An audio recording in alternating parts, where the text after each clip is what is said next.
So like I was saying, to be able to run the mediation analysis, we need a plugin and an estimand, which I asked you to download from Colab Creations Start Wiki website, right? So the estimand is the specific indirect effects estimand, and the plugin is the My Indirect Effects plugin or Indirect Effects plugin.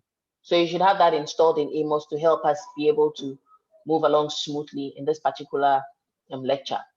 So as I said earlier, mediators are necessary because just testing direct relationships will not cut it when it comes to advanced forms of research, especially research that you want to be able to put out there to be able to help explain social phenomenon.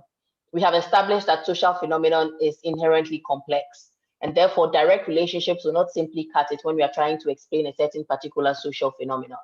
So we always have to introduce mediators to add that level of complexity to help us come closer towards capturing that distinct phenomenon that has to do with social science that we want to explain. So this is the direct model that we ended up with last week. Please, can you see the model I'm sharing? Yes. Good. Now this model basically shows direct relationships, and we can see that in this model, the observed variables and the unobserved variables are both presented together. However, when it comes to higher forms of analysis like mediation and moderation, we introduce so many additional constructs and variables with so many different arrows pointing in all manner of directions that we cannot afford to have these unobserved and observed variables in the interface at the same time, because it creates unnecessary complexity and then we be confused in terms of the myriad arrows that are going back and forth. So to be able to have a clear interface, to be able to clearly distinguish between the different arrows that we are using, we always like to use the composite versions of the variables to run the analyses. So we are going to start a fresh interface where we will use composite versions of the variables that we have identified from our confirmatory factor analysis to run the subsequent mediation analysis that we have to run. So we are going to start a new interface, right? And in that new interface, we will reintroduce all the items that we had from our confirmatory factor analysis. However, we will do so this time in their composite forms. So we are going to start with a blank AMOS interface like I have on the screen. Now, to be able to do this, we have two main models we are going to test. And these models are going to help me to explain to you and help you appreciate the different types of mediation we talked about. Now, let's go back to the slides that we discussed in our first lecture. You remember I talked to you about different kinds of mediation. Please, do you remember? Yes, Doc. Yes. Good.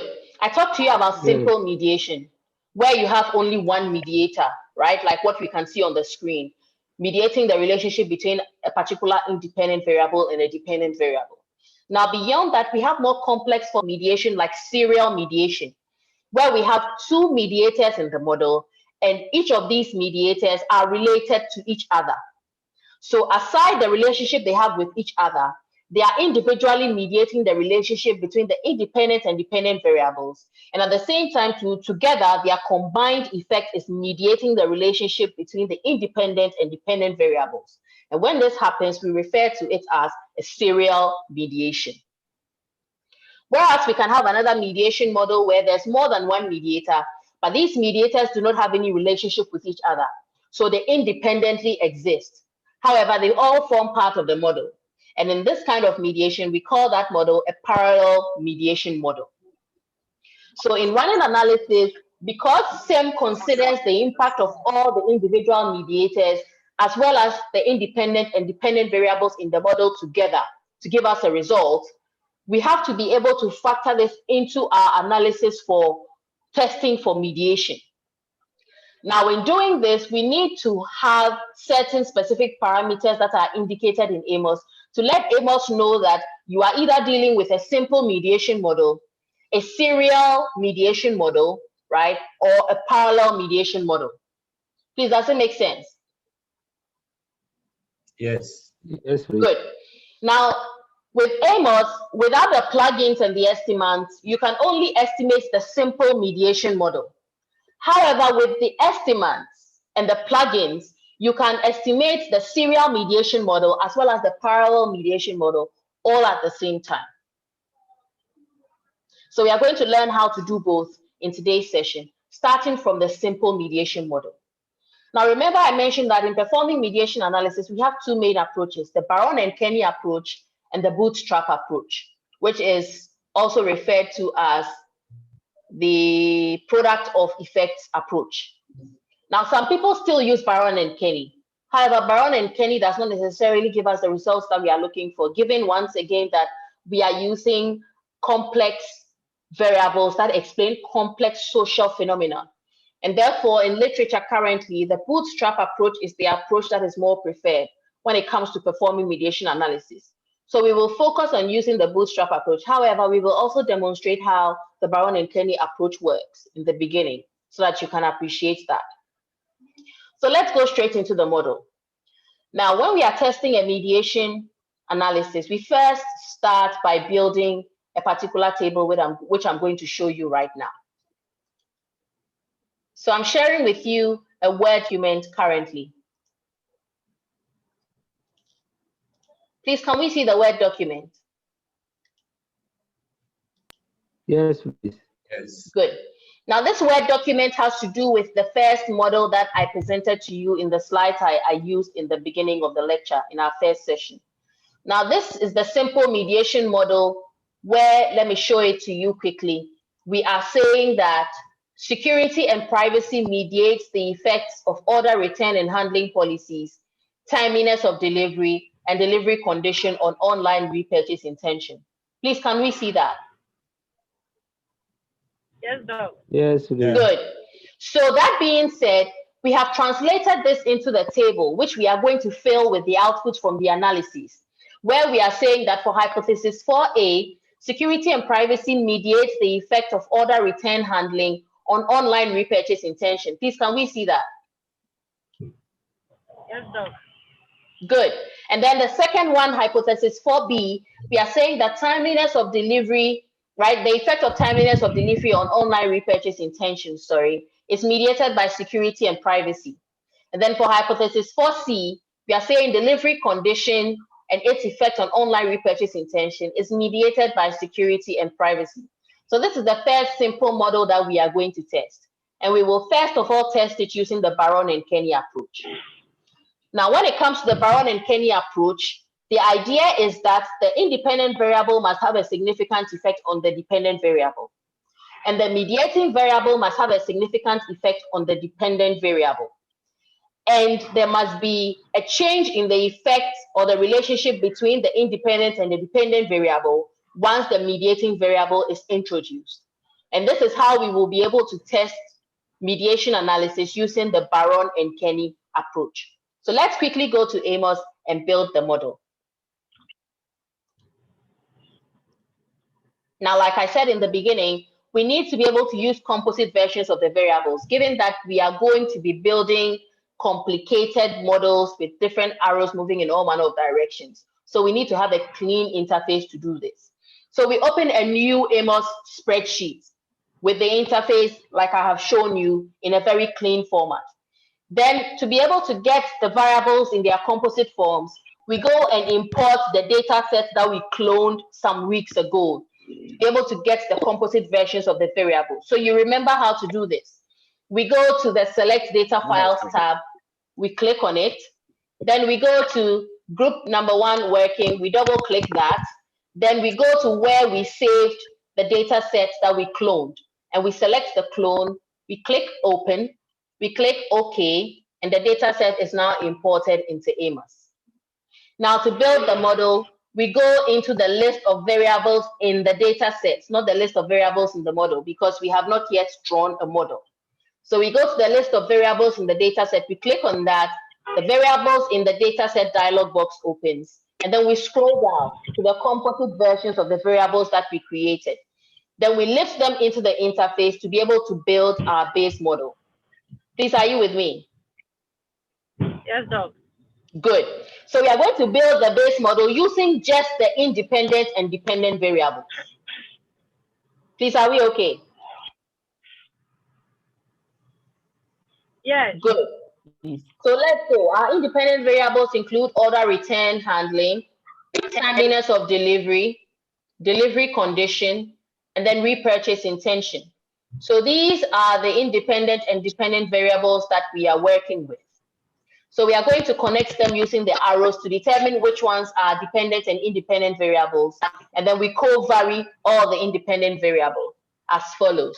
Using the single-headed arrow, I'm connecting all the independent variables to the dependent variables like this. And then once that is done, I am going to co-vary all the independent variables using the draw covariances function, right, in the plugins. Now, once I have done that, I am going to delineate which one is the dependent variable out of the lot by using the name unobserved variables tab, right? So I'm going to add a unique variable here, and then I'm going to go to plugins, and I'll name unobserved variables, and it will tell me which one is the dependent variable. Now, for AMOS to be able to register this model to memory, we have to name the model and then close the file and reopen it so that AMOS can digest what we have just presented to it. So we go to File, Save As, and I will name this model as Mediation Model 1. Then I'll click Save. Now the model is registered. So I'll close it, and then I will reopen it.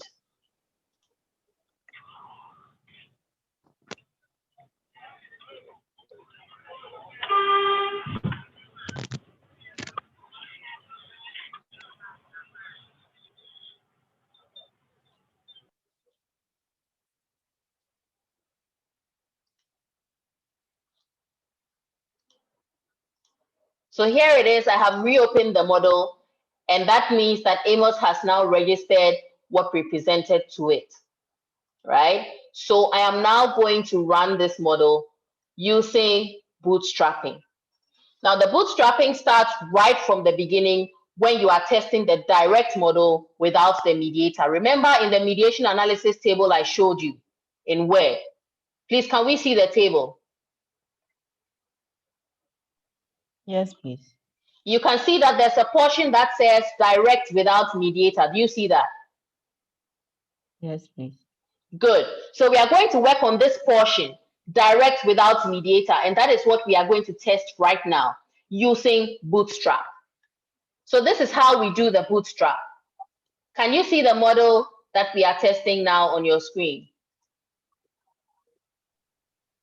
Yes, please. Good. So we are going to go to the Yes, analysis please. properties and then input the bootstrap command, starting from output. So at output, we will check standardized estimates, squared multiple correlations, indirect and direct effects, covariances, correlations, and that will be it for the output tab. Then we go to the bootstrap tab, and on the bootstrap, we will be basically indicating the perform bootstrap using the number of bootstrap samples and then the bias corrected confidence intervals, right? So we will check perform bootstrap, and you will realize that the tab where the 200 is written becomes active. Now a bootstrap sample should range anywhere from 1,000 to a maximum of about 5,000, right? So we will go with a bootstrap sample of 2,000. And then the bias corrected confidence interval, we will go with a 95% confidence interval, right, per standard. So I'm using Hey Tao 2010. So we close that. Now that we have indicated the bootstrap and the output, we close that. And then we go ahead and we run the model by clicking the plain piano keys without the colored boxes. Now, as usual, you will see that the model has been run. So we go to the View Text tab and we look at the estimates.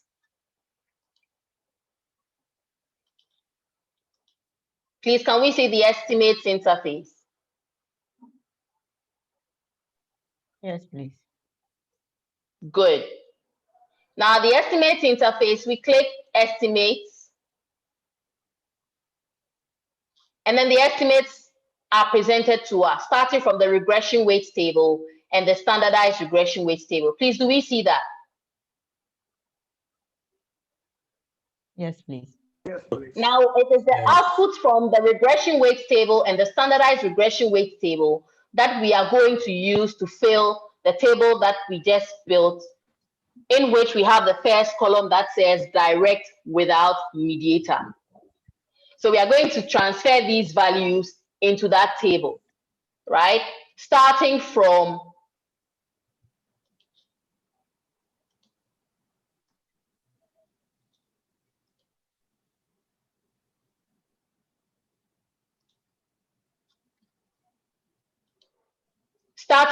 the standardized regression weights, right? So I'm going to need you to come along with me and then mention the values for me so that I can enter them. So for order return handling to repurchase intention, what is the value? What is the standardized regression weight? 0.265. And then for timeliness of delivery to online repurchase intention.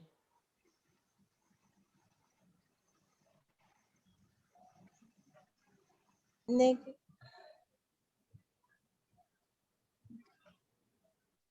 Please, I'm waiting. Negative Okay. 0.108.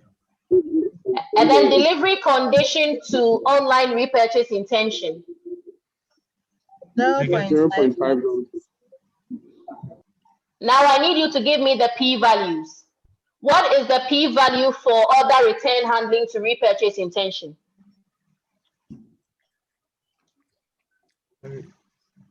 3 star. Okay, which means it is what? Significant at what level? Significant. At what level? 0.05. Thank you very much. Thank you, Gabriel. 0.001. Now, timeliness of delivery to online repurchase intention. What is the p-value? 0.1129. Please, is that significant? No. No, it's not significant. Thank you. What of delivery condition to online repurchase intention? What's the p-value? 0. So it is significant at what level? 0.01. Nope. It's significant at what level? Come again. 0.001. So that will be 0.1%. Is that okay? Yeah. Good.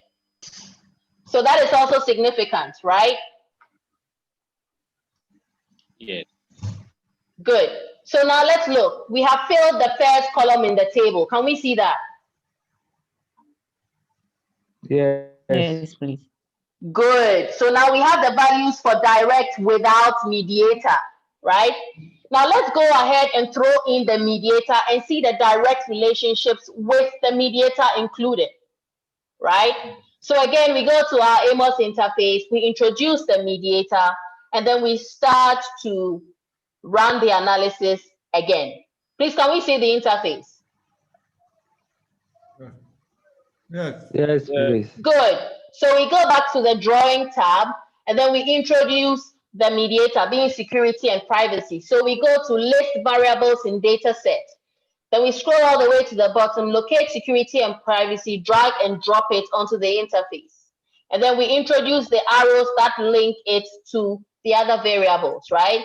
So we go like this: order return to security and privacy, timeliness of delivery to security and privacy, delivery condition to security and privacy, security and privacy to repurchase intention, right? Then we use the magic wand to clean it up. Nice. Now, because security and privacy has arrows linked to it, it has automatically become a dependent variable as well. True or false? True. Good. So we have to indicate that using a unique variable icon. So we click the unique variable icon, we introduce it on security and privacy, then we use the plugins to name unobserved variables. Or we could just do it manually by just writing E2, given that there are just 2 of them, right? Again, because we have introduced a new variable into the interface, we would want to save this so that we can remember the various steps that we went through. So I will save this as mediation model 2.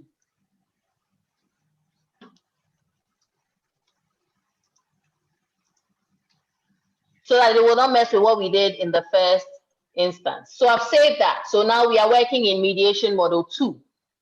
right? So we go ahead and we do the same thing again. Go to analysis properties, make sure everything is still checked as in outputs, bootstrap 2000 with bias corrected confidence intervals at 95. Then we close it, then we rerun using the calculate estimate tab. So as soon as we run that, we can see that it has successfully been run. We go to the view text tab and we look at the estimates. Now, looking at the estimates, we can be able to see that additional paths have been introduced. Can we see that? Yes, Doc.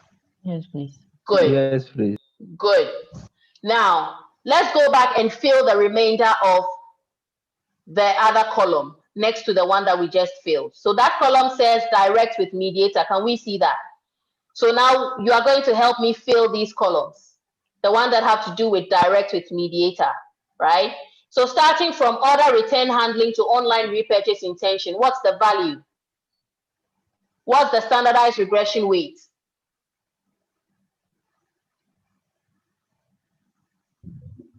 $0.222. Good.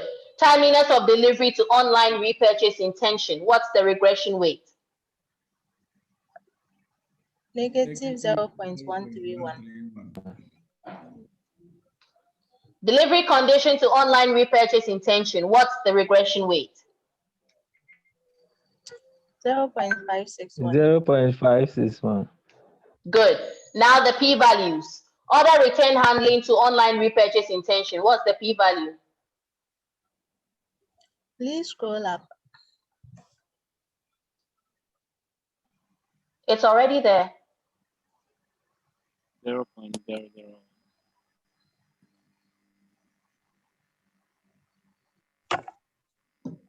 Significant Hello? as 0.001. Aye. It's significant as 0.001. Okay, so that means it's 3 stars, right? Yes. Good. Timeliness of delivery to online repurchase intention. 0.07. 0.071. Okay, is that significant? Not No. at 5%, but at 10%. Good. Then delivery condition to online repurchase intention, what's the value? 3 stars. 3 stars. star, Good. So 0.1%. it's significant at the value of what? 0.1%. Good. Now let's go back to the Word document and then see what has happened and see if we can interpret it using the Baron and Kenny approach. Now we can see from the inputs that we have filled the direct without mediator column, and we have also filled the direct with mediator column with p-values included. Now, based on the rules of Baron and Kenny, when the mediator is not there, there's a certain direct relationship. Now, if the mediator is introduced, it has an effect on this direct relationship, either by weakening it or by nullifying it completely. Please, are we okay? Good. So I'm going to do the first one, and then you will do the rest with me. Now, for order return handling to online repurchase intention mediated by security and privacy, we can see that when the mediator was not there, the regression weight was 0.265, and it was significant at 3 stars. Please, can we see that? Yes. So Yes. that means the direct relationship is significant, isn't it?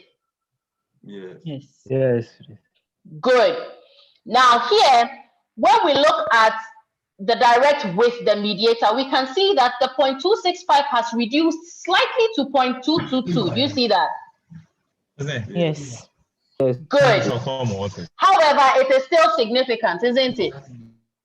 Yes. Yes, So that means that please stop disturbing us. Please stop disturbing us. If you want to speak out of 10, please turn off your microphone and do that. Please don't interfere with what we are doing. All right. So you can see there was a significant relationship before the mediator came. But when the mediator came, that significant relationship was reduced a little bit. However, it was still significant, right? So when there's a significant direct relationship, and that direct relationship is still significant even when the mediator is introduced, and it's still significant, sorry, we talk about the fact that there is a what? A partial mediation. Does it make sense? Yes, please. Because the direct relationship is still there, and the indirect relationship has also been found to be significant. So just going off Baron and Kenny, without even looking at the indirect effects, the fact that the direct relationship is still significant, even when the mediator has been introduced, but the previously strong relationship at 0.265 has been reduced to 0.222, then we can say based on Baron and Kenny that there is significant mediation. Do we understand?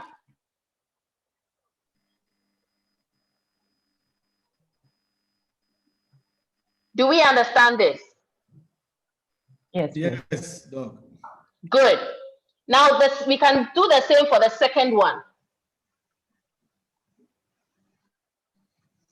When it comes to the second one in terms of timeliness of delivery to online repurchase intention, we can see that initially the relationship was insignificant, right? And even with the introduction of the mediator, it was still insignificant. Yes. So with the mediator, it is insignificant. Without the mediator, it is insignificant. So here, what are we saying? Is there a mediation or there's no mediation? No mediation. No mediation. Good. Let's look at the third one.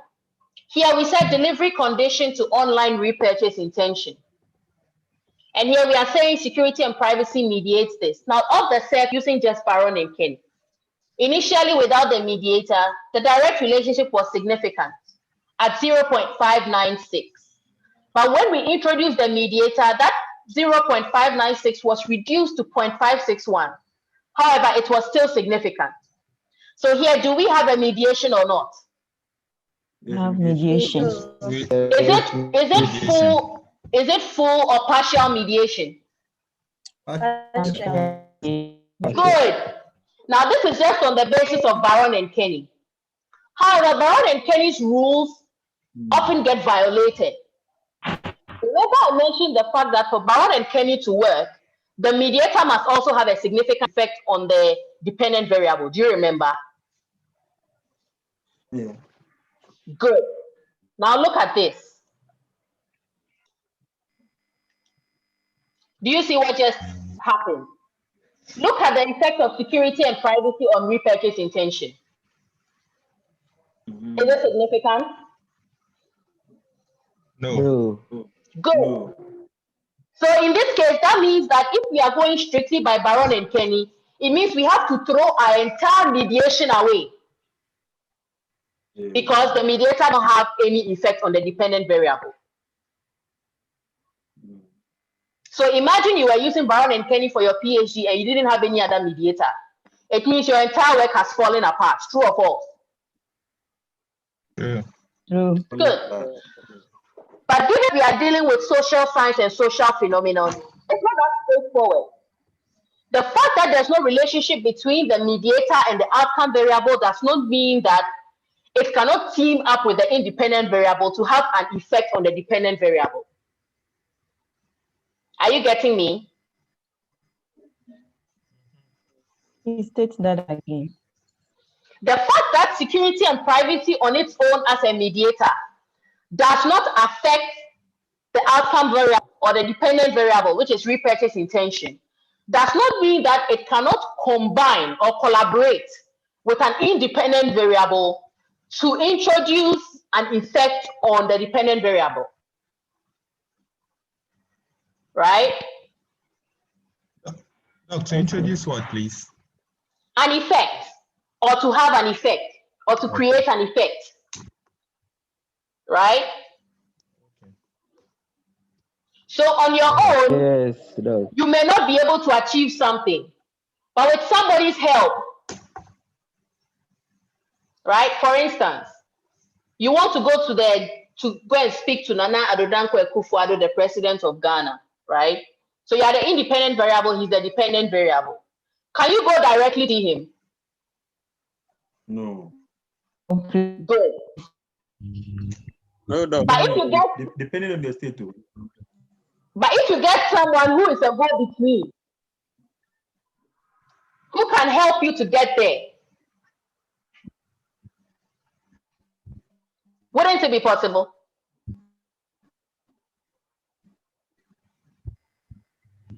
If you get a go-between who has access to the president, won't he be able to help you to get to the president?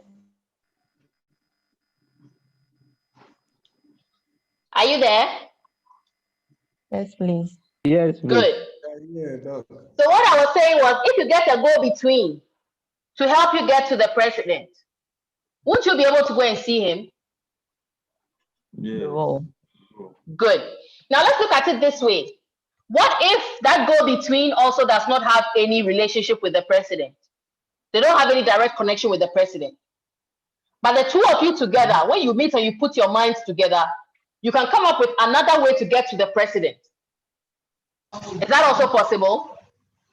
Yes. Yeah, that is possible. Yes. So both of you do not have to know the president. But by a combined effort, you will somehow be able to get to the president. Yeah. That is why we go with indirect effects. Because the independent variable may not have a direct effect on the dependent variable, right? But through the mediating variable, there can be an indirect effect. Okay. So using Bootstrap, we are able to compute indirect effects, as we are going to do right now. So let's quickly go to the output tab again and look at the estimates. Please, do we see the estimates? Yes, please. Good. Now we are going to open estimates, open matrices. Sorry, a moment. Open matrices, right? And then we'll click indirect effects. Please, do we see that? Yeah. Yes. Yes, please. Then we'll go down there. You'll see that as soon as you click indirect effects, the MH or Bootstrap results will be activated. So we go and click on Bootstrap confidence. Then we go to bias corrected percentile method. And under that, we click two-tailed significance. And it shows us the significance levels. Please, do we see that? Yes, please. Good. So let's look at the indirect effect. What do we see? It shows us the first one being delivery condition through security and privacy to repurchase intention. Can we see that? Yeah. Yeah. What's the value? 0.17. Is that significant? No. No. No. Good. Meaning that there's no mediation. Yeah. Right? So it confirms Baron and Kenny in this case because there was no relationship between our mediator and our dependent variable. And the indirect effect test has proven it. Good. Let's do the second one. Between timeliness of delivery and online repurchase intention, security and privacy, what is the p-value? Does it mediate? No. What's the value? 0.17. Oh, Yes. too bad. 0.17. Again, confirming what Baron and Kenny told us, right? Yeah. Good. And then the last one, between order return and repurchase intention, with security and privacy as the mediator, what is the value? 0.208. 0.208. Good. So do we have a mediation? No. No. No. That's unfortunate. But then again, it confirms what Baron and Kenny told us, right? Yeah. Good. So Baron and Kenny, as we will see from the screen shortly in the Word document, told us in the beginning. In fact, we didn't even have any place computing for mediation under Baron and Kenny's approach because we had violated one of the fundamental rules of Baron and Kenny's approach. But we still went ahead to do indirect effects just in case there was an indirect effect that Baron and Kenny was ignoring. But unfortunately, this time, the bootstrap test, right, helped to confirm what Baron and Kenny had already told us. So in this case, we can see there's no mediation. Please, do we see that? Yeah. Good. Now, this can help you when you are doing a simple mediation, right? Or when you are doing a parallel mediation, right? So parallel mediation, the mediators don't have any effect on each other. So you can be able to independently estimate the effects of the independent variables on the dependent variables through the mediators. The only thing you have to do is that you need to make sure that both the mediators are not in the model at the same time. because when the mediators are both in the model at the same time, because SIM is computed taking into consideration all the changes in each of the variables within the interface, it will factor in the effect of that additional mediator, even though it is a parallel mediation model. So you want to make sure that with simple mediation using this technique that we just used, at any point in time, there is only one mediator that is mediating the relationship between the independent variables in question and the dependent variable. But thank God for plugins. Because of the introduction of the specific indirect effects plugin, we can be able to test the mediation of all the variables all at the same time, be it a sequential mediation model, a parallel mediation model, a simple mediation model, all at the same time in one interface, right? So let me show you an example of a model that has all these present at the same time. Before we move forward, does everyone understand what we have done so far with the simple mediation model using both Baron and Kenny and the bootstrap approach? Yes. Good. Now let's look at another kind of framework. Yes, go ahead. Doc, please, Disney, I want to ask a question. If you use Baron and Kenny and bootstrapping and it still shows no mediation, like we have seen, what do you do? It doesn't mean that your work has fallen into water. And, no, it hasn't. No, it hasn't. That is why I said from the beginning that your theoretical backing must be strong. If you have a strong research gap that is backed by strong theoretical and conceptual issues, even when you have no mediation, it is an outcome. Okay. Okay. So you can use the theory to explain it. Okay. But if your theory is weak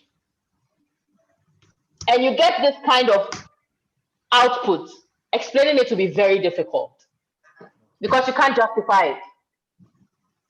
Right. Yeah. But you realize that if your theory is strong, even when you get no results like this, no mediation, you can theoretically explain it because the theory will help you to be able to put the pieces together to actually explain what is happening, be it from a theoretical angle, from a contextual angle, right, or from a conceptual angle. I hope that answers your question. Yes, please. Good. Any other question?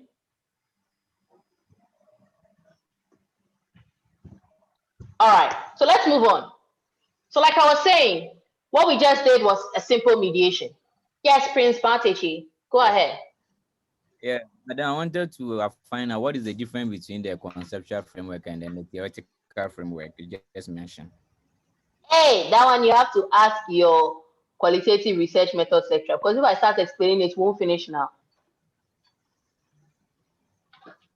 Prince, if I start explaining, it won't finish now. Okay. That's a whole lecture. In 2 or 3. Okay, that's fine. Did you get it? Not really, but I will take it like that so we can proceed. But you've done, you are supposed to have done this in qualitative research methods, aren't you? We are yet to do that. You are yet to. Oh, okay. Then good. Then I can't. If I start with, that's why. Because you mentioned it in explaining to the guy's question that he raised. That's why. Yeah. No, I was talking about theoretical angle and conceptual angle. Now, not every framework is backed by an actual theory. Okay. Are you with me? Yeah. Some frameworks are based on concepts that have been studied over and over in the literature. So they would explain it based on how these concepts have been studied in the past in the literature. However, when you are explaining from the angle of theory, it means that you are picking a particular theory that has been propounded and perfected and has become established over the years for explaining that particular phenomenon and how it takes place. For instance, in my research when I was doing my PhD, I was using a theory called the commitment trust theory. And according to the commitment trust theory, in every relationship, you will have commitment and trust as needed, period, right? So whatever outcome that you get, commitment and trust have to be in the middle. Okay. However, I had another portion of my model that was showing certain specific activities and cues that influence commitment and trust. And these were independent variables. Now, these independent variables have been shown based on the theory I was using to have an effect on any mediator or outcome that they are being used to explain. So I had these independent variables that were signaling, based on signaling theory, commitment and trust, right? However, I found out that in my study, the outcome showed me that the impact of these independent variables on the mediators, some were positive, some were negative. Now, based on the nature of this independent variable that had a negative effect on commitment and trust, it was odd because conceptually, literature was saying that that particular independent variable is by nature supposed to have a positive effect on commitment and trust. So if I was using just commitment and trust alone, I would have thrown that whole explanation away and thrown that variable away. However, using signaling theory said that these events or activities could have an effect. Signaling theory did not say specifically whether it would be positive or negative, but an effect exists that has to be explained. So I didn't throw that negative effect away because I could explain it with signaling theory that this is the signal it gave, a negative effect. So now I had to find other forms of anecdotal evidence to explain why this negative theoretical relationship has been established. So here I was combining theory and concept to be able to explain the outcome of the study that I had, because I was using very strong theories from the onset that had explained generally what was going on in my model. Prince, does it make sense? Okay, so usually it means that when theory fails, you can fall on conceptual framework to do the analysis. You can fall on concept as has been established in literature. Okay. So it may not have been accepted as a theory yet, but you can find about 3 or 4 or 5 researchers who have conceptually proven that relationship. Am I making sense? Okay, that's fine. Good. Thanks. Good. So in Quali, they will explain it into more detail to you. Okay. Please, I hope we are all okay now. Yes, please. All right. Good. So like I was saying, we have looked at the simple mediation model, right? So now let's look at a more complex mediation model. Please, can we see this model? Yes, please. Yes. There are arrows everywhere. Okay, please, let me issue a disclaimer. These arrows I have drawn, some of them are not based on theory, right? So the arrow from security to delivery condition is not a theoretical relationship. It's not justified in literature. In fact, in terms of literature, it doesn't make sense whatsoever. I'm just introducing the arrows to give you an idea of how we can go about running analysis of this nature. Please, does it make sense? Yes. Good. So theoretically, we cannot say security and privacy influences delivery condition because it's not a theoretically based relationship. All right. Now, the same for timeliness of delivery and then order return and handling policy. There's no theoretical basis for their impact on delivery condition. Please, I hope that one too makes sense. Yes, please. Good. Right. Likewise, order return and handling policies and delivery condition to online repurchase intention. Again, we can see based on what I've just explained, if some of the relationships don't make sense, this is the reason why. I'm just introducing the arrows to help us appreciate the various forms of mediation. So in this model, we have parallel mediation going on in the sense that there are 2 independent mediators, right? Without this arrow, we can call this a parallel mediation model. But with the introduction of this arrow, we have what we refer to as a what? This arrow is showing that there's a relationship between security and privacy and delivery condition. So what kind of mediation model is that? Partial mediation. What kind of mediation model is that? Partial mediation comes in after we have tested. Here we have not tested it. But what type of mediation model is this? I just explained this like a few minutes ago. No, we just talked. No, it's not parallel. Direct. Serial. Serial It's mediation. serial. It's a serial mediation, right? Because there's a relationship between the two mediators. One influences the other to cause that mediation effect. So it's a serial mediation. So we have parallel mediation and serial mediation going on all at the same time in the same model, right? So we have hypotheses for the mediating role of security and privacy. Then we have hypotheses for the mediating role of delivery condition. Then we have hypotheses for the serial mediating role of security and privacy and delivery condition in the relationship between order return and handling policies, timeliness of delivery, and online repurchase intention. And here, to be able to do this, we are going to get the help of the plugin and the estimand, because there are so many relationships that we cannot go ahead and use the technique we used previously. It will not give us the results that we are looking for, especially in terms of the serial mediation. So let's quickly go and run this analysis. Now we are back to the AMOS interface. Please, can we see that? Yes, Doc. Good. So I'm going to introduce this new additional mediator, which is in the person of delivery condition. So I'll just change some of the arrows and then make delivery condition an additional mediator very quickly. So I use the delete tab to remove these arrows and the covariances so that I can move delivery condition to a mediator position. Then I introduce single-headed arrows to indicate its role as a mediator as follows.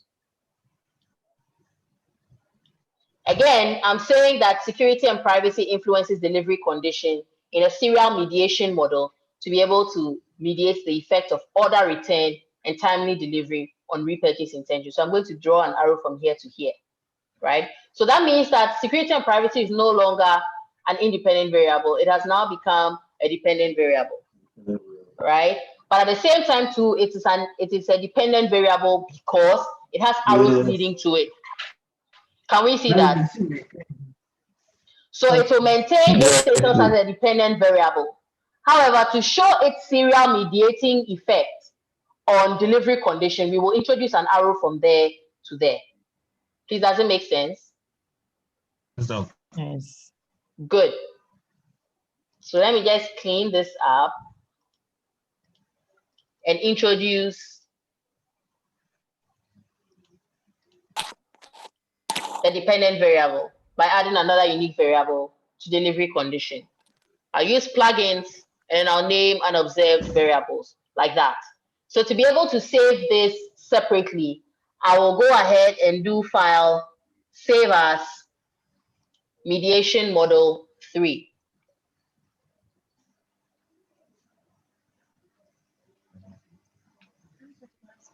This is to be able to help AMOS to digest what we have just given it, right?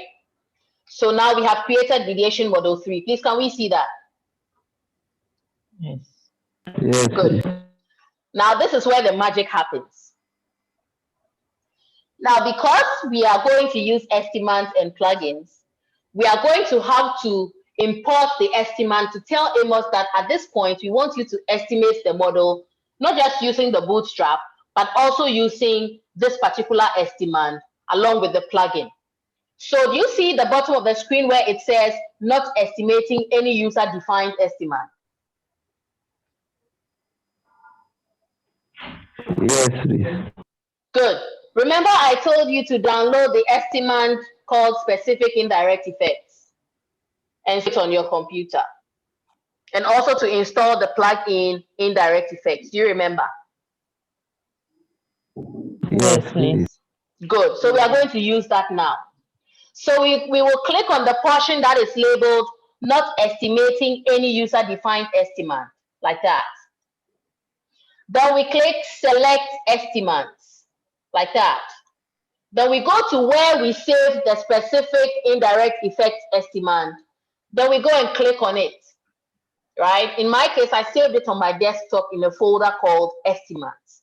So I go there and look for the specific indirect effects estimand, click on it, and then click open.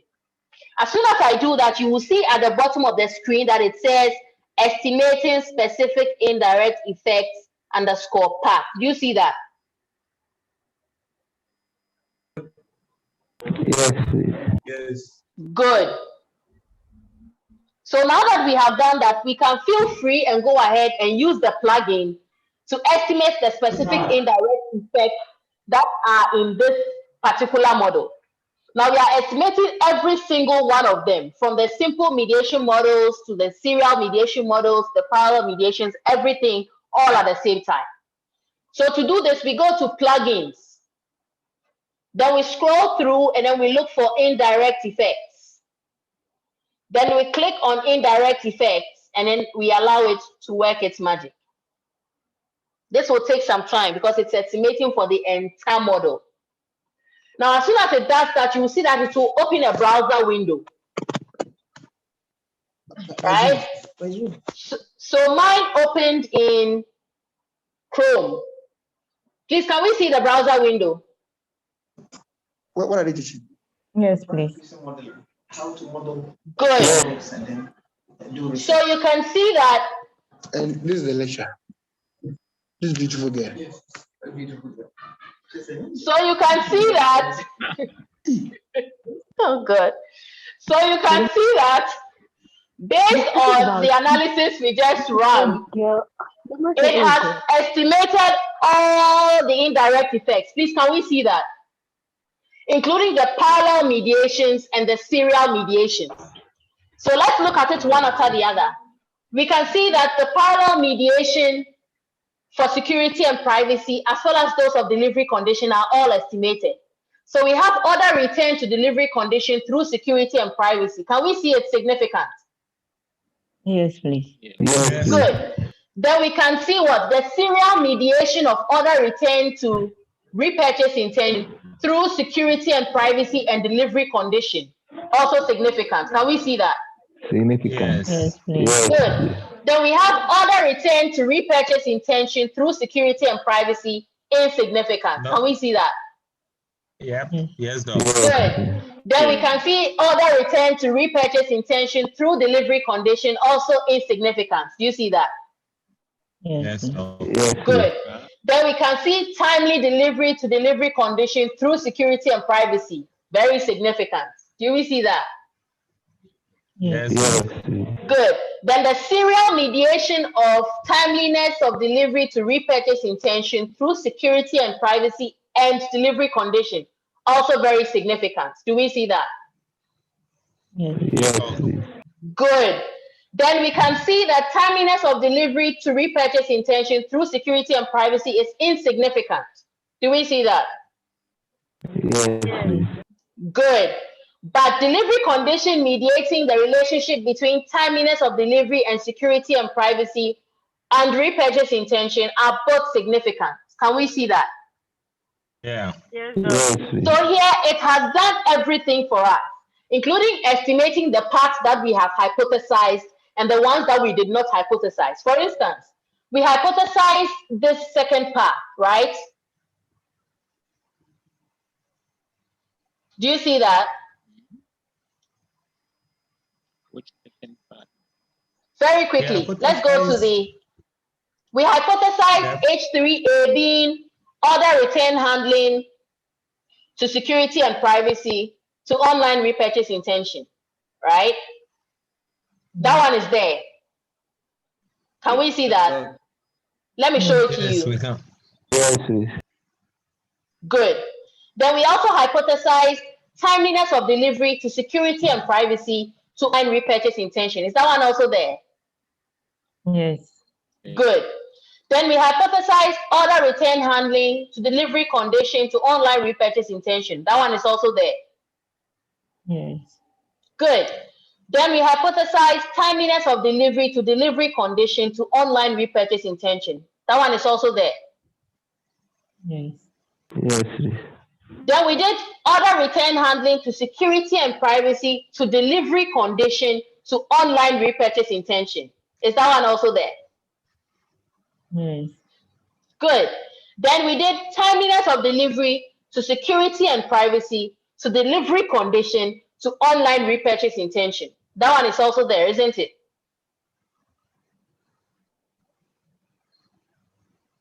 isn't it? Yes. Good. But we did not hypothesize order return to security and privacy to delivery condition, did we? We didn't, did we? No. No. But it has been calculated, and guess what? It is very significant, isn't it? Isn't it? 0.1. Good. Yes, Doc. Yes, please. Then we also did not hypothesize timeliness of delivery to security and privacy to delivery condition. But that one has also been run for us. And guess what? It is again very significant. Do you see that? Significant. Yes. So that means that with the specific indirect effects plugin, it will even test the relationships that you did not hypothesize for. Such that if these relationships are worth pursuing, you can introduce them into your model and add them to your analysis and present them as part of your PhD work. Or you can put them on the back burner and use them in doing the publication that you are supposed to do as part of your PhD thesis submission. Please, I hope you all know that currently, based on University of Ghana rules, you can't submit and defend your PhD thesis without having at least one publication from it. Do you know that? Please, do you know that? Yes. Yes, Doc. You know, good. Yes. So by getting a sense of all these relationships, it tells you in a nutshell how you can go about estimating these different relationships, be it what you want to put in your thesis, what you want to put into writing a paper, depending on the outlet you want to send it to. But that is the beauty of the specific indirect effects estimate and the indirect effects plugin. It estimates every single relationship for you. So you're able to see at a glance which ones are significant, which ones are not, and how best to proceed from that point on. Right? So in a nutshell, we have been able to compute this entire model with just 2 clicks. This whole model, we have estimated it in just 2 clicks. Right? And this can be someone's PhD model. Like I'm saying, these relationships I have indicated here are not theoretically based.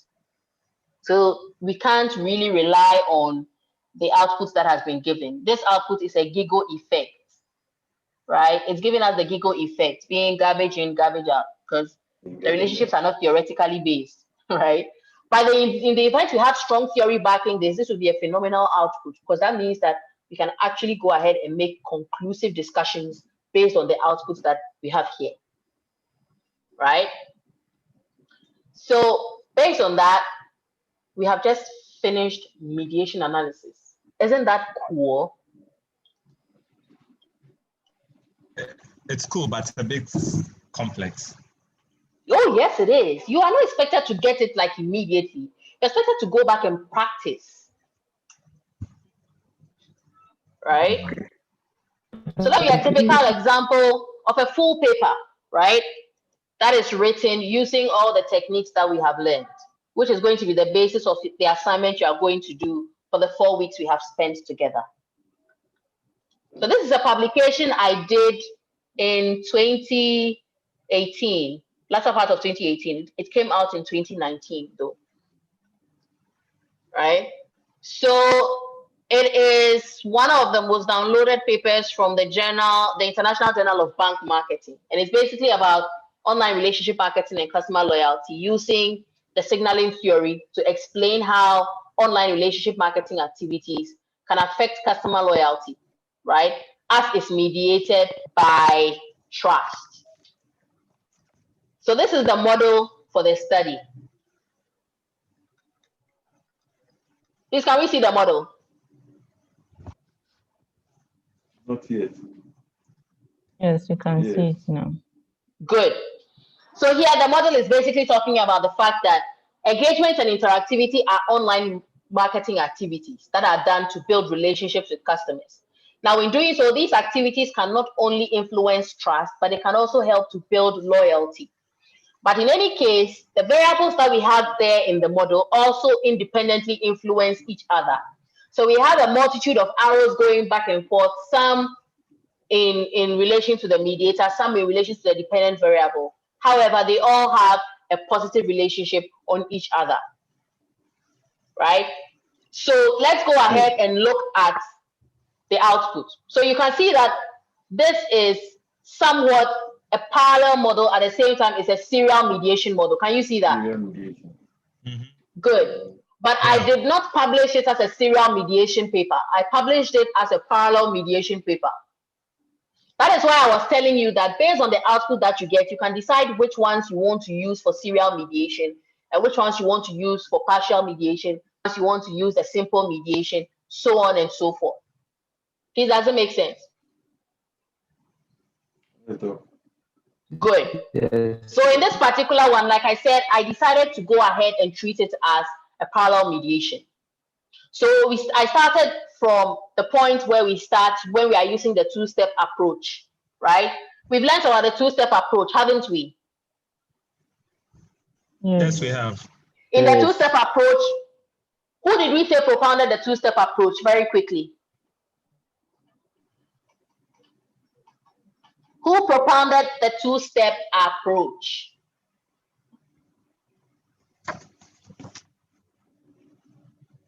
Hello? Hello? Who propounded the two-step approach? If at this point you have to go and refer before you tell me, then we are in trouble. It's Anderson and Jerbing.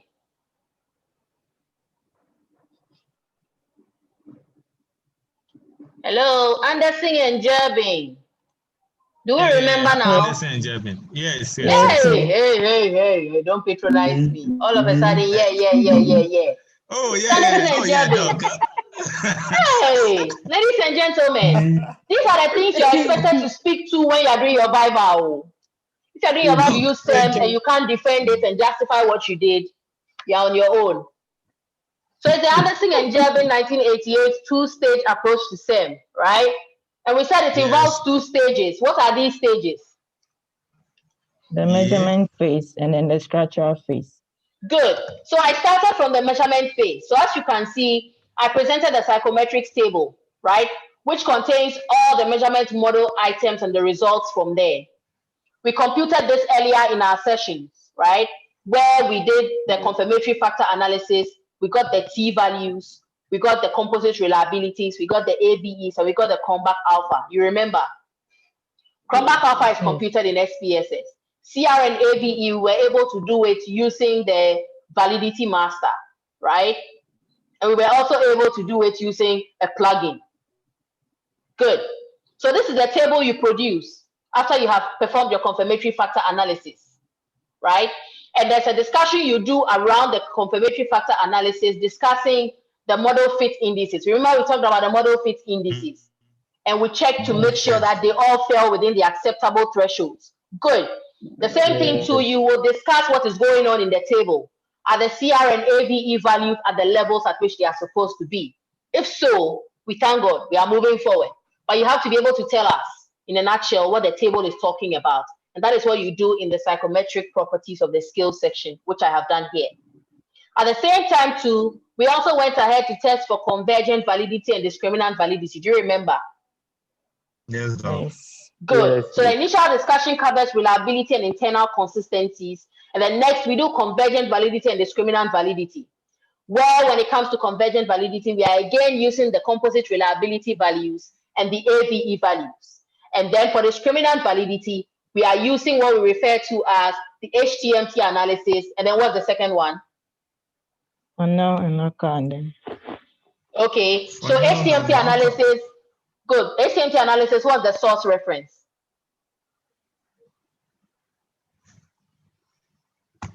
What's the source reference for HTMT analysis? Hensela et al. 2015. Ladies and gentlemen, when it comes to quantitative data analysis, your evidence is everything. If you don't have evidence to back the output you are getting, it doesn't matter. Please, are we okay?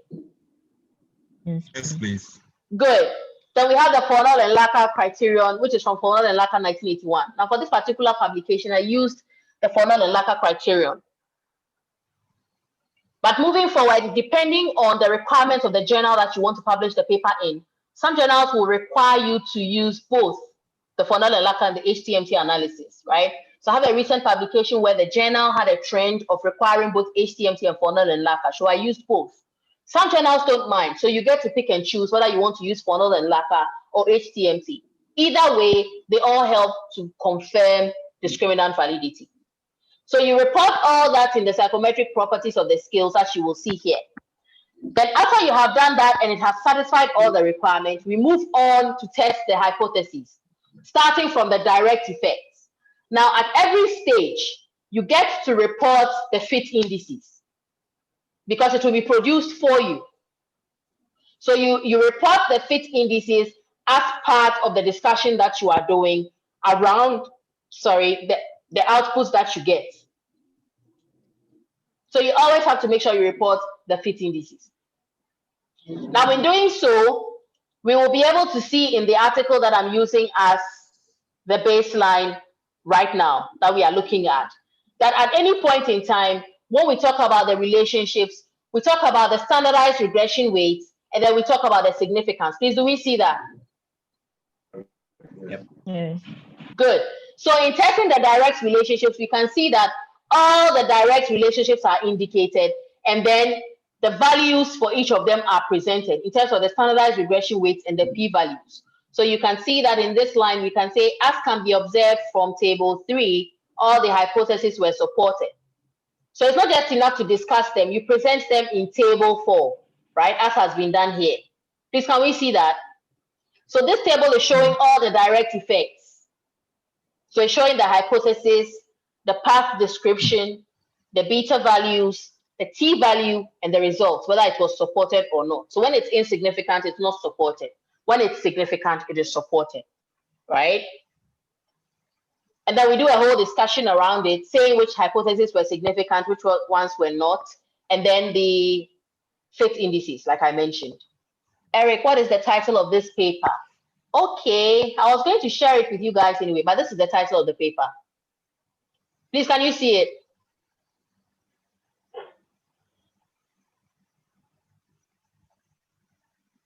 Eric, can you see the title now?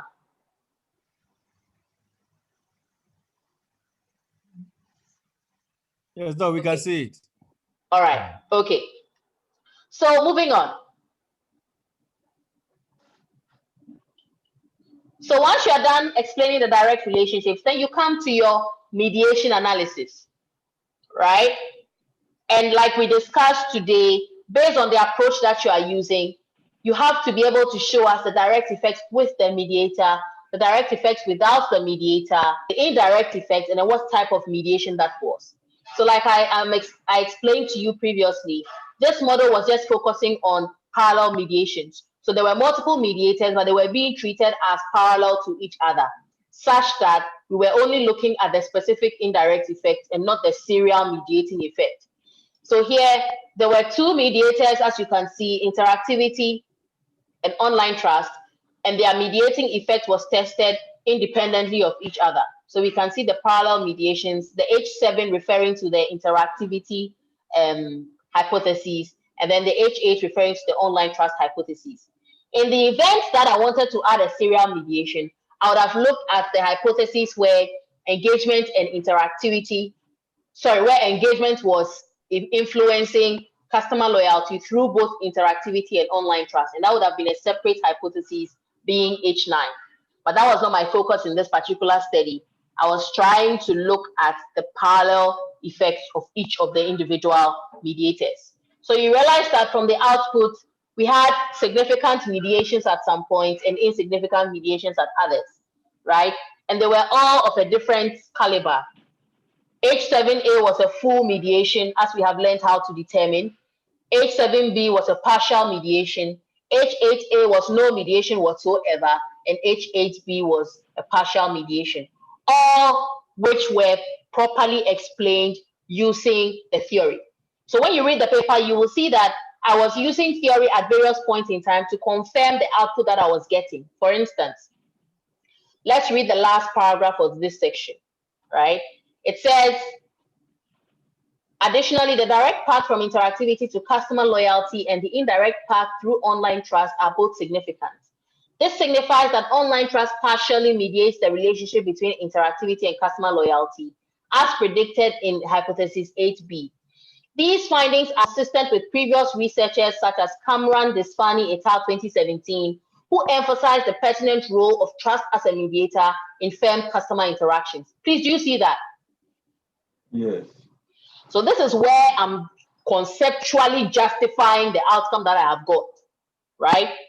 I continue to say that they also corroborate the outcome of studies conducted by scholars such as Shin et al. 2016, which identify interactivity as a significant mediator between engagement and certain perceived customer attitudes. Please, do you see that? Yes, Doc. Good. So Yes, as long as your work is based on theory, you will be able to justify the outcome of your research. But if it is not based on theory, the outcomes that you get will be difficult to justify. And that is where you get what we are referring to as the giggle effect, being garbage in, garbage out. Please, I hope that makes sense. Yes, please. Yes, Doc. Good. So for your assignment, I am going to give you a data set. And with that data set will come a framework, like we saw in the slides that we used to be able to arrive by the output we got during our demonstration in class today and the 2 weeks prior to this lecture that we have had. And you will be expected to produce the results section of this table, right? Sorry, the results section of this paper. Sorry about that. You'll be expected to produce the results section of this paper using that data set and the framework. Please, does it make sense? No. What I'm saying is that I'm going to give you a framework and I'll get data sets that that framework is based on. And I'll expect you to use the two-stage approach of SIM, right? By estimating the measurement model, the structural model, doing confirmatory factor analysis, path analysis, and then doing the mediation analysis, right? And you will present the output as has been presented in this article, as we have discussed during our sessions. So you will do the measurement phase where you perform a confirmatory factor analysis, you estimate the measurement model, right? And then you use the results to fill in this table with all the columns as have been shown. And then you will go ahead and discuss the reliability test that you run, the discriminant validity and convergent validity test, and present the corresponding tables accordingly. So here you can see that the discriminant validity test is done using Fornell and Laka, and this is the Fornell and Laka table as has been presented. If you decide to use HTMT, there's a sample table in your slides on how HTMT results are to be presented. You can use that to help you present your results. And the discussions have to be done in a similar manner as have been done in this article, since it's serving as your guide. Likewise, you need to perform a mediation analysis, as we have done in class today, and produce the mediation table. At the same time, you test for the direct effects, with the direct effects coming first before the mediation analysis, and produce all the tables that correspond to the relevant hypotheses, indicating the standardized regression weights being the beta column values, the t values and their significance, and telling us whether the results are supporting the hypothesis or not. The same for the mediation analysis, as we have just done. You tell us the hypothesis, the relationship, the direct without mediator values, including the p-value, the direct with mediator values, including the p-value, and then tell us the indirect effect, whether it's significant or insignificant, and then tell us the type of mediation, whether it is a full mediation, a partial mediation, or whether no mediation exists at all. And all these have to be presented in the format that has been done in this article.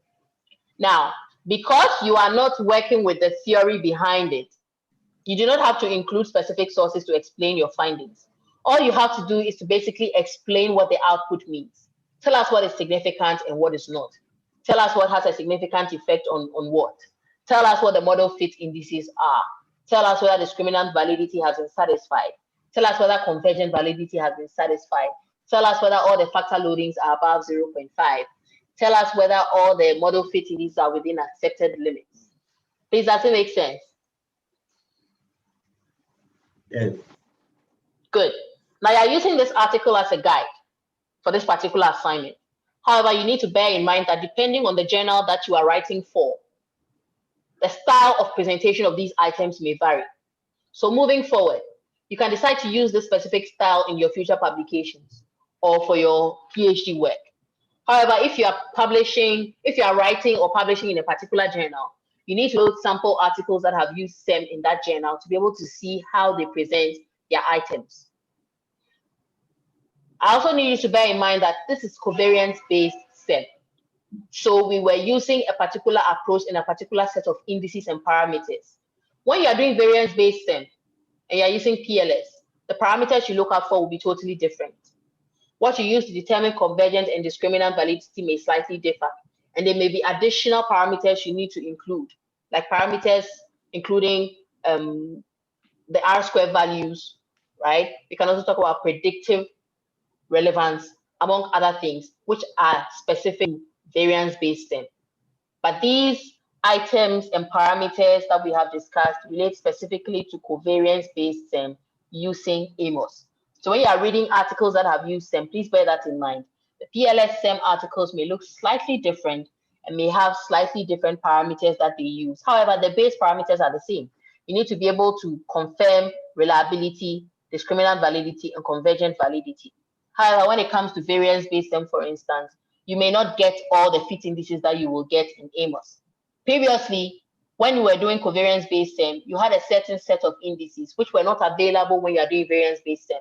But now the software has been upgraded such that they have added some of these model fit indices. So you will get some of them, but not all those that you will find in AMOS.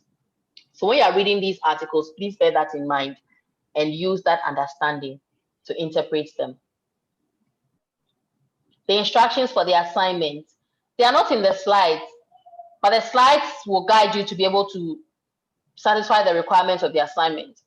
So the instructions will come as a separate document with the data set and the framework. I hope that answers your question, Anthony. But I'm just explaining it to you now so that when you get the question, you'll be able to know how to answer it.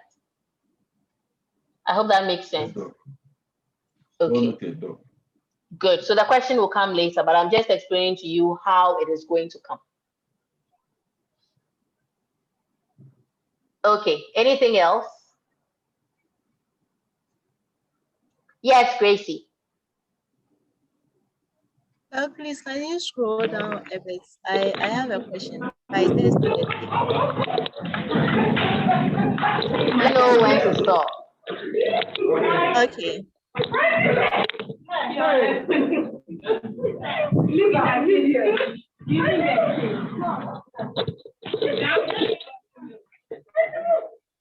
Where we have the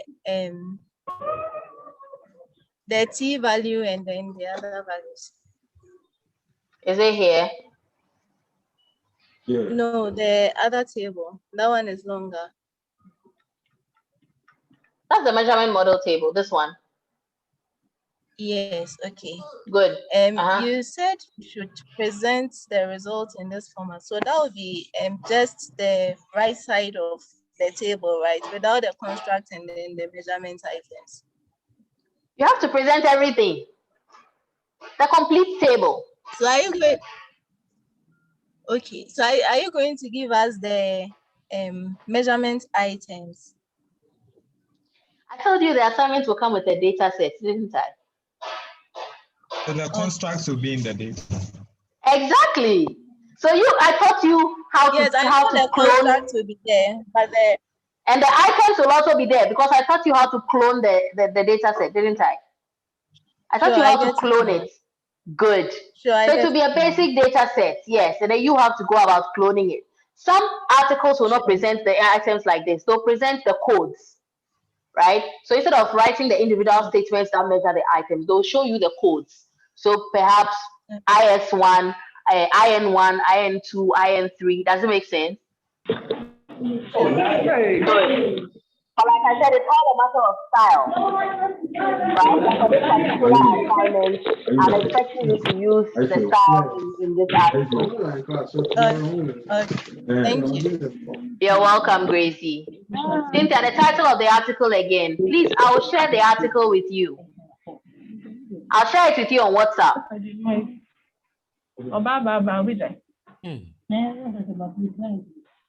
Doc. Oh my God. Yes, please go ahead. Some of the conversations in the background are scary. I had a challenge with the estimates when I was trying to download them. Yeah. What was your challenge? So it came like an audio file. Yeah, it's supposed to don't even don't let that bother you at all. It's supposed to look like an audio file, but it's not. Right. So and then I went through the process like we did for the plugins the other time. No, estimates are not put in the plugins folder. No. They are stored in a separate folder. Oh, so please go and remove all the estimates out of your plugins folder and store them in a separate folder in a different location. Should I create my own folder for that? Yeah, like in your documents or on your desktop. I usually put my estimates on my desktop because it's easier to find them that way. Okay, all right. Yeah, so the estimates and the plugins don't go in the same place and they appear as audio files. That's perfectly normal. That's how they are supposed to appear. Okay, all right. Yeah. Thank you. You're welcome. Are the constructs my own creation or based on theory? Which constructs may I ask? The one in my published article or the one in the class assignment? No, I suppose she's asking the one in the class assignment. Okay, so like I mentioned, the one in the class assignment, the constructs are based on theory. But some of the relationships I indicated using the arrow are not theoretically founded. And I think I mentioned that. So some of the relationships we can't explain theoretically, right? But those concepts are from theory. It's actually a research I did with some of my undergrads. So it's a cross-section of that data. I hope that answers your question, Eric. Yes. At this point, I don't do research that is not theoretically based. It is a waste of my time and effort. And I will not encourage you to do so either. So please make sure that your work is always theoretically based. That way, when you want to publish it, you don't suffer. StartWiki asks you to purchase. Then you're on the wrong StartWiki, Cynthia. The plugins and estimates are free on StartWiki. So I don't know which StartWiki you are on. Because the StartWiki that I know does not ask for payment. It is free of charge. No, there was a link provided in the WhatsApp group. I think that is the one that is asking for payment. Cynthia, don't use that one. Please go online. Thank you, Akute, for clarifying. So Cynthia, don't use that one. Okay, go online and look for the proper StartWiki, Colloq Creations. Okay, great. Please, anything else?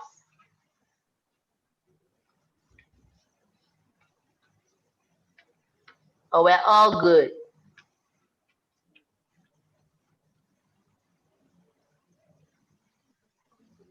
I guess we're all good then. Is that safe to assume? Yes, please. We'll manage, Doc. No, you can't. You'll manage you. If there's anything you need clarification on, please feel free and ask. I know it will not come automatically because it's a lot. And you need to sit down and go over everything and practice, because it is through practice that you'll be able to become somewhat good with it. And based on experience, when we teach students these concepts, in the beginning, they are all very abstract. Until students have data that they own, right? Like own research that you are doing in your own data, and you start using the techniques on that data, you appreciate it better than using like abstract data testing. It's a bit difficult to appreciate that way. But once you're working on your own data and you're using the techniques, it comes very easily to you. So you'll be fine. I know it's a lot, but it's good you've been exposed to it now.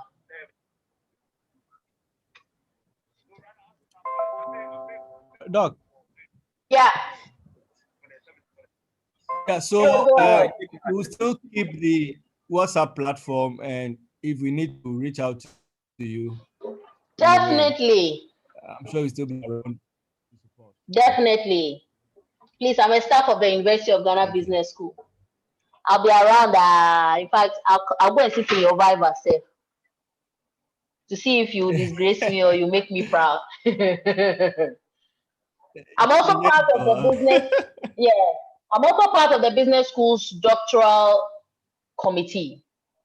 So we deal with all the issues that have to do with PhD students in the business school. So if at any point in time you are facing any specific challenge or anything that you need assistance with, you can reach out. And then I'll relay to my committee chairman, who is Professor John Ifa. He is the chairman of the doctoral committee in the University of Ghana Business School. So any problem you have, you can reach out to me, reach out to Prof. Ifa. There are other committee members, including Dr. Owuswe Champong, Dr. Obi Bekon, Dr. Erika Fodazi, Dr. Jenny Boating, right, among others. So just reach out if you have any challenge, and then we'll see how best we can assist. Please, I hope that is okay.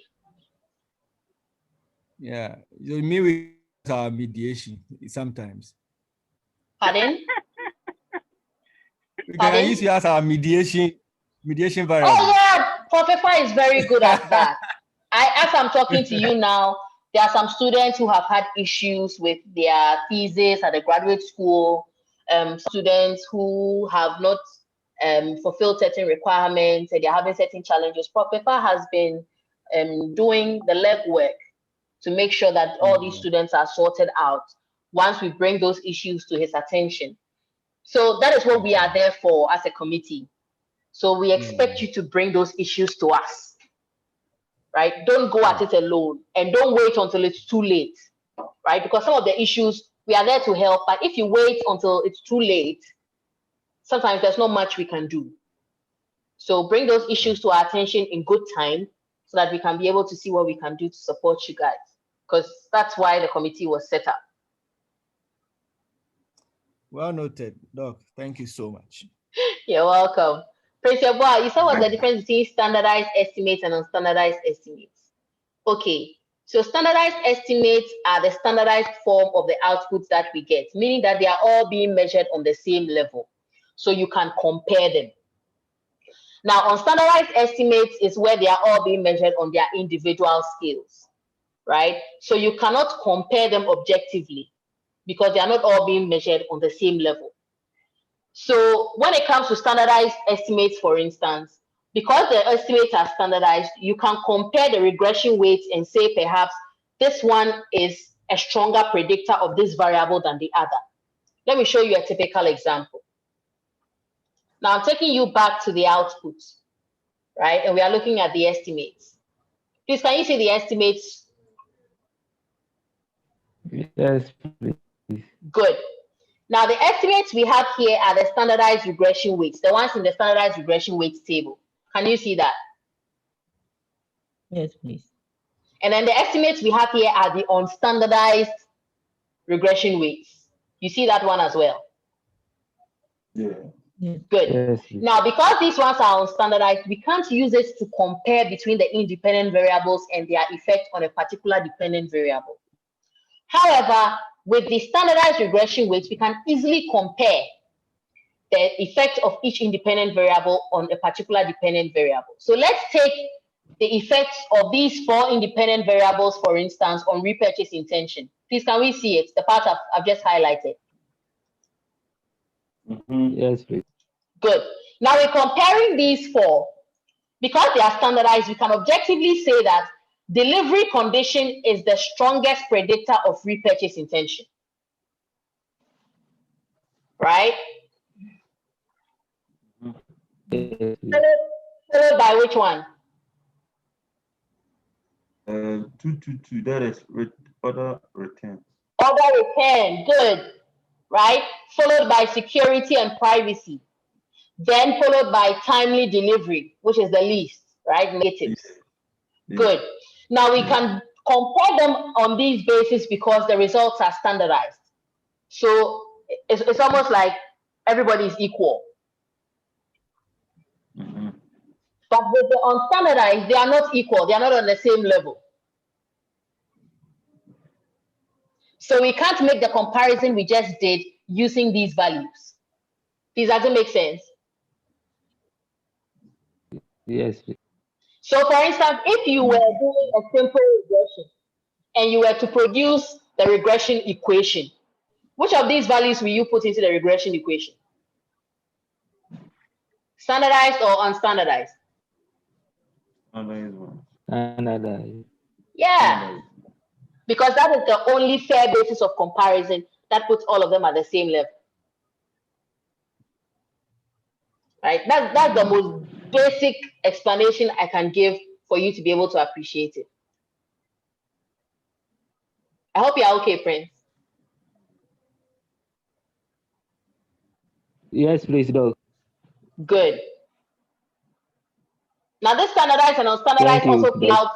You're welcome, Prince. It also plays out when you are doing moderation. For instance, to be able to create an interaction effect between two variables so that they will moderate, you have to make sure that both the variables are standardized. Otherwise, you cannot put them together in an interaction to test for a moderation effect. So the standardization of these variables is very important. That's the only way you can accurately explain your output and compare them, given that they are all different constructs. It's the standardization that puts them on the same level so that we can compare them and their effects on each other. All right, anything else?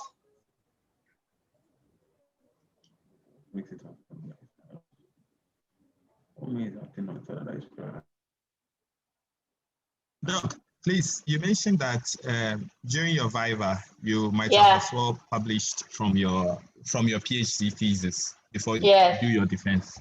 Yes. It's not you might have, right now it's a rule. You must have at least one publication from your PhD thesis. Wow. Okay. Yes. So this is either in the form of a conference paper, a book chapter, or a journal article. And it has to be from your PhD work, not some isolated paper you went to do with somebody on some other topic. It should be based on your PhD work. Okay. Yes. Because people are possible. Pardon? Silence is the answer. Pardon? Silence is the answer. You have to start working on it now. All things are possible, Doc. Oh yes, it is. It is. If I hadn't gone through it, I would not have the gravitas to tell you it's possible. But I have, so I can boldly tell you that it is possible. And even during my time, it was not a rule, right? But my supervisors, based on their ethos, believe that a PhD that is published, and it is actually norm that a published thesis is an unfailable thesis. Because once you've published from it, it means that portions of the work have gone into the international academic community and they have accepted it. Okay. Okay. So Doc, in that instance, should the publication be just you being the author, or you can have co-authors? Okay, so in my case, all my publications I did out of my PhD before I graduated were with my supervisors. Okay. But some of them too can be single author, but it looks good for you when you publish it with your supervisor. Because at that point in time, you need their guidance to make the work good anyway.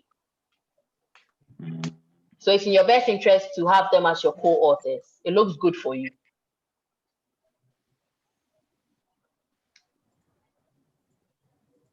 But don't be scared though. It's not a big deal. All you have to do is to have a focus and have timelines, right? Today, for instance, I'm the seminar coordinator for my department, right? And my HOD and I just right now put together a draft timeline for our PhD year 3 students to finish their thesis by December.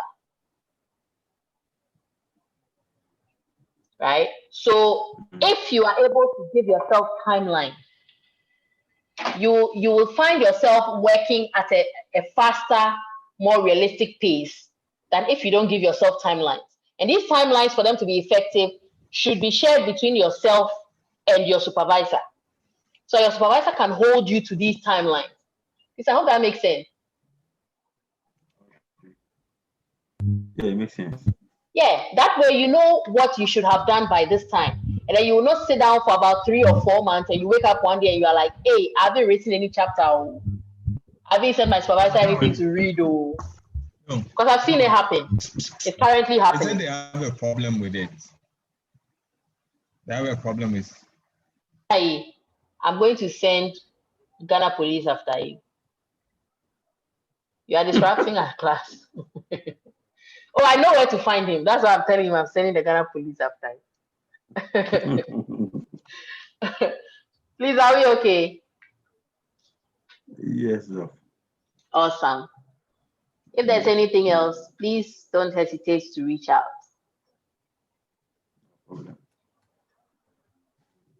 On that note, I'd like to wish you all the best. The videos are there. Please, the videos I just want to kindly be available. Yeah, it's there. No, this one, we are now going to work on it, and then I'll upload it. Okay. Okay. Yeah. Okay. Yeah, but all the videos will be there. Currently, all the other three are there. So this one will go and add, and then it will be 4. And I'll also put on WhatsApp immediately after this class the paper that we just discussed. And for the due date of the assignments, I'll not be able to tell you that Dr. Hinya Sare is going to compile the entire assignment. It's not just going to be made up of my assignment. It's going to be made up of other assignments from other facilitators who have taken you through certain aspects of quantitative data analysis. So he'll combine everything and then make it one assignment, and then he'll share it with you and give you the deadline. So you'll have to check with him on that one. Yes. My pleasure, Edward. Grateful. Pardon? Yeah, madam. Yes. When would the instruction be available? When would the instruction be available so that you know what to do? Which instructions? I just gave you the instructions for my portion of the assignment. But madam, please, can you document it in a paper so that at least we'll be well guided by that? Yeah, I'll document it, but it will go straight to Dr. Hinya Sare, who will compile it with the others and share it with you. You get it? That is fine. That's fine. That is okay. That's why I took time to explain to you the way it is going to look like and how to go about answering it. Doc, hope there will be enough time to prepare and answer the question. Pardon? Sayuti, I can't hear you. Hello, Doc. Yes. I'm just asking if there will be enough time to prepare. Definitely. Because we will need enough time to prepare to ask. All right. Oh, definitely. For the assignment, all you need is the videos. As you are listening, then you are clicking along. They are clicking along. Okay. It's going to be so much fun. You don't even realize it. By the time you see, you are done. Okay. So I love that. That's good. Yes. Good news.